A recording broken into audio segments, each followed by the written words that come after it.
दोस्तों नमस्कार, अवध लाइव में आप सबका स्वागत है।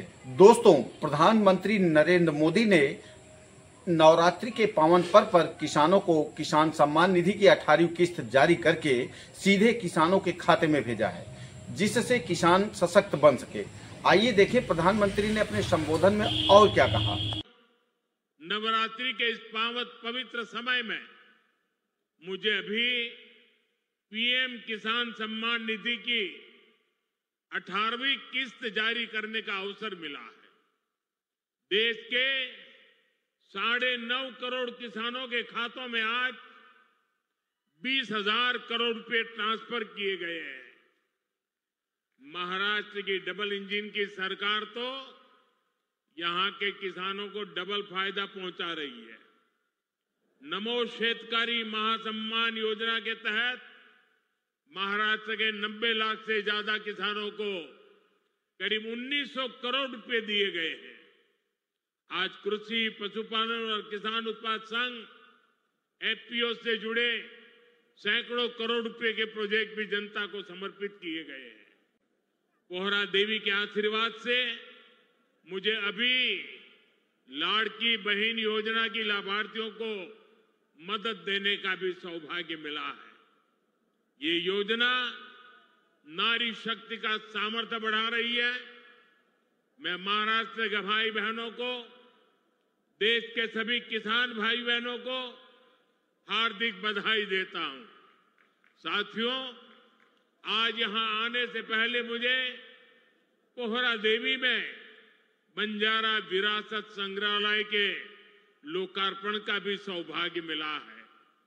देश की महान बंजारा संस्कृति, इतनी बड़ी विरासत, इतनी प्राचीन परंपरा, ये म्यूजियम देश की नई पीढ़ियों को इनसे परिचित कराएगा।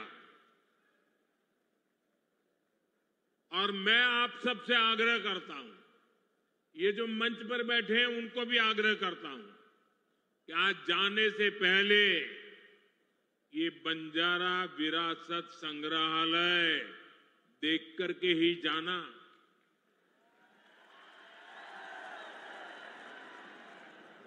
मैं देवेंद्र जी को बधाई देता हूं। इन्होंने पहली सरकार के समय जो संकल्पना की और इसने उत्तम तरीके से आज मैंने इसको बना हुआ देखा, मन को बहुत ही संतोष हुआ, आनंद हुआ। और मैं तो आपसे आग्रह करूंगा, आप तो देखें, आपके पूरे परिवार को बाद में समय निकाल करके इसे देखने के लिए जरूर भेजें। मैं अभी पोहरा देवी में बंजारा समुदाय के भी कुछ महानुभावों से मिलकर के आया। इस म्यूजियम के जरिए उनकी विरासत को जो पहचान मिली है, उसका संतोष और गर्व का भाव उनके चेहरों पर था। मैं आप सभी को बंजारा विरासत म्यूजियम की बधाई देता हूं। साथियों, जिसको किसी ने नहीं पूछा, उसको मोदी पूजता है। हमारे बंजारा समाज ने भारत के सामाजिक जीवन में, भारत की निर्माण यात्रा में बहुत बड़ी भूमिका निभाई है। कला, संस्कृति, आध्यात्म, राष्ट्र रक्षा, व्यापार, हर क्षेत्र में इस समाज के महापुरुषों ने, महान विभूतियों ने देश के लिए क्या कुछ नहीं किया। राजा लखी शाह बंजारा, उन्होंने विदेशी शासकों के कितने अत्याचार सहे। उन्होंने समाज की सेवा में अपना जीवन समर्पित कर दिया। संत सेवालाल महाराज, स्वामी हाथीराम जी, संत ईश्वर सिंह बापू जी, संत डॉक्टर रामराव बापू महाराज, संत लक्ष्मण चैतन्य बापू जी, हमारे बंजारा समाज ने ऐसे कितने ही संत दिए जिन्होंने भारत की आध्यात्मिक चेतना को असीम ऊर्जा दी। पीढ़ी दर पीढ़ी, सैकड़ों हजारों वर्ष से समुदाय भारत की संस्कृति और परंपराओं को सहेजता और संवारता आया है। आजादी की लड़ाई के समय अंग्रेज सरकार ने इस पूरे समुदाय को ही अपराधी घोषित कर दिया था। लेकिन भाइयों बहनों, आजादी के बाद ये देश की जिम्मेदारी थी कि बंजारा समाज की चिंता करे, उन्हें सही सम्मान दे। और उस समय कांग्रेस की सरकारों ने क्या किया? कांग्रेस की नीतियों ने इस समाज को मुख्य धारा से काट कर रखा। आजादी के बाद कांग्रेस पार्टी पर जिस परिवार ने कब्जा किया, उसकी सोच शुरू से ही विदेशी रही है। अंग्रेजी हुकूमत की तरह ही ये कांग्रेसी परिवार भी दलित, पिछड़ा, आदिवासियों को अपने बराबर नहीं मानते। इन्हें लगता है भारत पर एक परिवार की ही हुकूमत रहनी चाहिए, क्योंकि अंग्रेज उन्हें ये हक देकर गए थे। इसलिए उन लोगों ने बंजारा समाज के प्रति हमेशा अपमानजनक रवैया बनाए रखा। साथियों, एनडीए की केंद्र सरकार ने ही गुमंतु, अर्ध गुमंतु समुदाय के लिए कल्याण बोर्ड का गठन भी किया है। इस समाज की सांस्कृतिक पहचान को सही सम्मान मिले, इस दिशा में भी बीजेपी सरकार और एनडीए सरकारें लगातार काम कर रही है। विकास की गति तेज करने के लिए राज्य सरकार ने संत सेवालाल महाराज बंजारा तांडा समृद्धि अभियान भी चलाया है।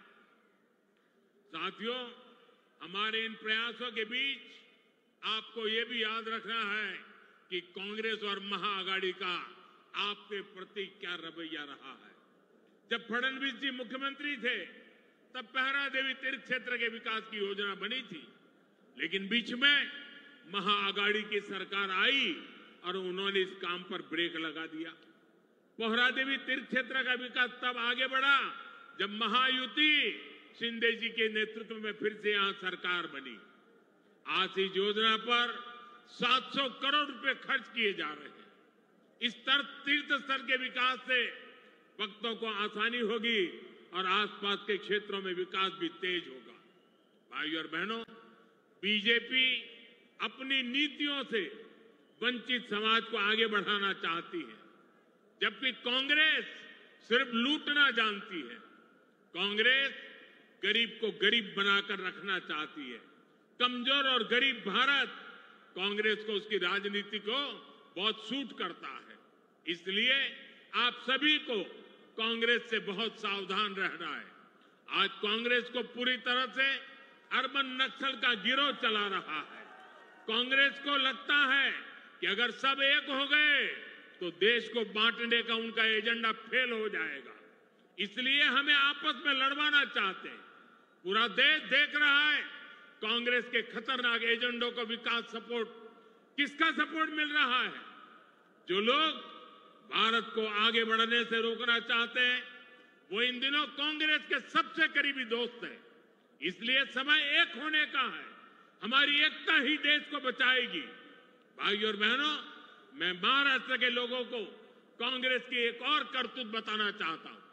आपने खबरों में देखा होगा, अभी दिल्ली में हजारों करोड़ रुपए का ड्रग्स पकड़ा गया। और देखिए दुख की बात, इस ड्रग्स रैकेट का मुख्य सरगना कौन निकला? कांग्रेस का एक नेता उसका मुख्य सरगना निकला। कांग्रेस युवाओं को नशे की लत में धकेलकर उस पैसे से चुनाव लड़ना और जीतना चाहती है। हमें इस खतरे से सावधान रहना है और दूसरों को भी सावधान करना है। हमें साथ मिलकर ये लड़ाई जीतनी होगी। साथियों, आज हमारी सरकार का हर निर्णय, हर नीति विकसित भारत को समर्पित है। और विकसित भारत का बहुत बड़ा आधार हमारे किसान हैं। किसानों को सशक्त बनाने की दिशा में आज कई बड़े कदम उठाए गए हैं।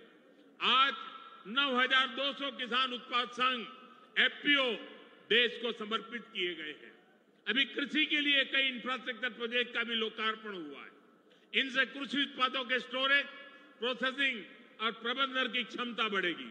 ये सारे प्रयास किसानों की आय बढ़ाने में मदद करेंगे। वैसे यहां महाराष्ट्र में तो किसानों को एनडीए सरकार में डबल फायदा हो रहा है। एकनाथ जी शिंदे की सरकार ने किसानों का बिजली बिल भी 0 कर दिया है. आमच्या शेतकऱ्यांना विजेचे बिल मिळत आहेत त्यावर शून्य लिहिलेले आहे ना. साथियों, महाराष्ट्र के किसानों ने, विदर्भ के किसानों ने कई दशकों तक बड़े संकटों का सामना किया है. कांग्रेस और उसके साथियों की सरकारों ने किसानों को बदहाल और गरीब बनाने में कोई कोर कसर नहीं छोड़ी थी. यहां जब तक महाआघाड़ी की सरकार थी, उसके 2 ही एजेंडे थे. पहला, किसानों से जुड़ी परियोजनाओं को ठप करना. दूसरा, इन परियोजनाओं के पैसे में भ्रष्टाचार करना. हम केंद्र से महाराष्ट्र के किसानों के लिए पैसा भेजते थे, लेकिन महाआघाड़ी सरकार उसमें बंदर बांट करके खा जाती थी. कांग्रेस ने हमेशा किसानों का जीवन मुश्किल बनाया है. वो आज भी वही पुराना खेल खेल रही है. इसलिए कांग्रेस को पीएम किसान सम्मान निधि योजना पसंद नहीं आती. कांग्रेस इस योजना का मजाक उड़ाती है, किसानों को मिल रहे पैसों का विरोध करती है, क्योंकि किसानों के खातों में जा रहे पैसों से उनको जो कमाई करनी चाहिए, उनको जो कटकी करनी चाहिए, भ्रष्टाचार करना चाहिए, उसका अवसर नहीं रहा है. आज पड़ोसी राज्य कर्नाटका को देखिए. जैसे महाराष्ट्र में महायुति सरकार किसान सम्मान निधि के साथ अलग से पैसे देती है, ऐसे ही कर्नाटका में बीजेपी सरकार देती थी.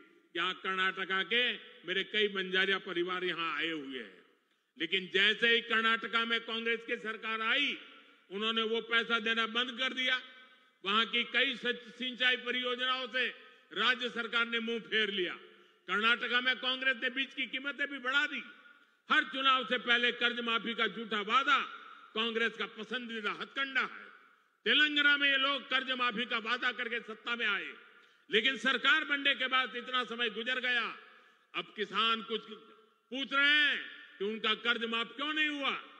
भाइयों और बहनों, हमें भूलना नहीं है, महाराष्ट्र में भी कांग्रेस और महाआघाड़ी सरकार ने सिंचाई से जुड़े कितने कामों को रोक कर रखा था.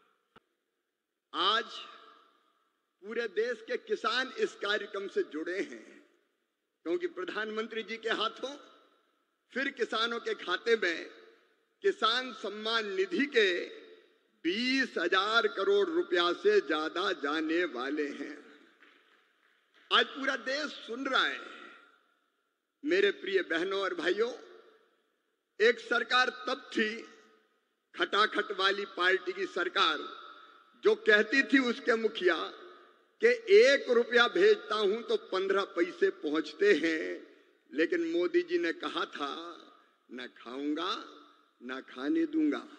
और इसलिए एक सिंगल क्लिक करेंगे और पूरे 20,400 करोड़ रुपया किसानों के खाते में पहुंच जाएंगे. एक पाई इधर से उधर नहीं होगी. मोदी जी किसान हितैषी प्रधानमंत्री है. मैं तो गदगद और प्रसन्न हूं. हर कैबिनेट में किसानों के हक में लगातार फैसले लिए जा रहे हैं. मेरे प्रिय किसान भाइयों, न केवल किसान सम्मान निधि, 109 किस्म के नए बीज जो ज्यादा उत्पादन करेंगे वो किसानों को समर्पित किए गए हैं. मैं सारे फैसलों में समय नहीं लगाना चाहता, लेकिन किसान हितैषी मुख्यमंत्री प्रधानमंत्री हमारे आदरणीय मोदी जी, जब सोयाबीन के दाम कम हुए तो प्रधानमंत्री जी ने किसानों के हित में फैसला लिया कि बाहर से आने वाले तेल पर 20% आयात शुल्क लगाया जाएगा. और उसी का परिणाम है कि सोयाबीन के दाम अब लगातार बढ़ रहे हैं. किसान को ठीक दाम देने वाले हमारे प्रधानमंत्री जी. प्याज निर्यात शुल्क 40% से घटा के 20% किया है प्रधानमंत्री नरेंद्र मोदी जी ने, ताकि महाराष्ट्र के प्याज उत्पादक किसानों को और बेहतर दाम मिल सके. एमएसपी पे खरीदी की बात कभी कांग्रेस करती थी, कभी खरीदी नहीं. शरद पवार जी जब कृषि मंत्री थे, तब वो किसानों के खेत में नहीं, खेल के मैदान में ही दिखते थे.